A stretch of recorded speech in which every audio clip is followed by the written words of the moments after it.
நடிகரும் த.வே.க தலைவருமான விஜய் சென்னை பெரம்பூர் திருச்சி கிழக்கு என 2 தொகுதிகளில் போட்டியிடுகிறார். இதில் பெரம்பூர் தொகுதியில் கடந்த 30ஆம் தேதி வேட்பு மனு தாக்கல் செய்து பிரசாரத்தை தொடங்கிய நிலையில் திருச்சி கிழக்கு தொகுதியில் ஏப்ரல் 2ஆம் தேதி அவர் வேட்பு மனு தாக்கல் செய்தார். நேற்று வேட்பு மனு தாக்கல் செய்துவிட்டு காவல்துறை அனுமதி அளித்த மரக்கடை பகுதியில் விஜய் பிரசாரம் செய்தார். ஆனால் அப்பகுதிக்கு அருகே அரசு பள்ளியில் 10ஆம் வகுப்பு மாணவர்கள் நேற்று பொதுத் தேர்வை எழுதி கொண்டிருந்தனர். விஜய் பிரசாரத்தால் அவர்களுக்கு இடையூறு ஏற்பட்டதாக மாணவர்கள் புகார் தெரிவித்துள்ளனர். மரக்கடை அருகே சையது முர்தாசா அரசு பள்ளியில் சுமார் 200 மாணவர்கள் 10ஆம் வகுப்புக்கான சமூக அறிவியல் பாடத்தேர்வை எழுதி கொண்டிருந்தனர். விஜய் பிரசாரம் நடந்த இடம் இந்த பள்ளிக்கு அருகே என்பதால் அவரது பிரசாரத்தால் மாணவர்கள் தேர்வெழுத முடியாமல் அவதிப்பட்டதாக கூறப்படுகிறது.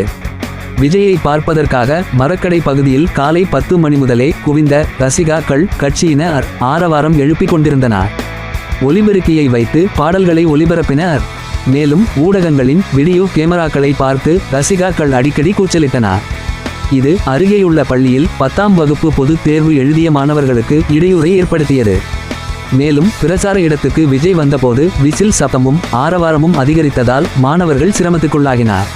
பள்ளியில் வியாழக்கிழமை 10ஆம் வகுப்பு பொதுத் தேர்வு நடைபெற உள்ளது என்றும் தேர்வு எழுதும் மாணவர்களுக்கு எந்தவித பாதிப்பும் இல்லாத வகையில் பாதுகாப்பு அளிக்க கோரி பள்ளி நிர்வாகம் சார்பில் காவல்துறையிடமும் மாவட்ட ஆட்சியரிடமும் செவ்வாய்க்கிழமையே மனு அளிக்கப்பட்டது.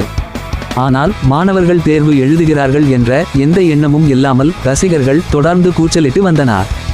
மேலும் ஒலிபெருக்கி சப்தமும் இருந்தது. காவல்துறையினரும் மாணவர்கள் தேர்வு எழுதுகிறார்கள் சப்தம் எழுப்ப வேண்டாம் என்று கூறியும் ரசிகர்கள் கேட்கவில்லை என்று கூறப்படுகிறது. ஏற்கனவே விஜய் பிரசாரத்துக்கு அனுமதி பெறுவது அனுமதி பெற்றாலும் பொது கூட்டத்தை பாதுகாப்பாக நடத்தி முடிப்பது என பல்வேறு இடையூறுகளை த.வே.க சந்தித்து வருகிறது.